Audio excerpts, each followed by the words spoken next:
dia, Brasília. Bom dia, São Sebastião e Itapuã. Estou tendo a honra hoje de receber aqui lideranças importantes no meu gabinete da cidade de São Sebastião e da cidade de Itapuã.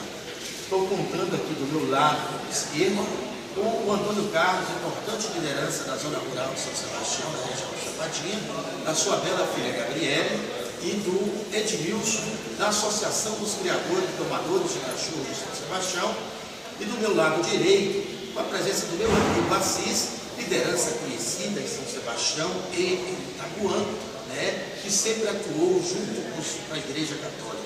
Também do meu lado esquerdo, o companheiro Ribamar, colega de tantas lutas, Associação Qualidade de Vida de São Sebastião. Vamos juntos lutar por uma Brasília.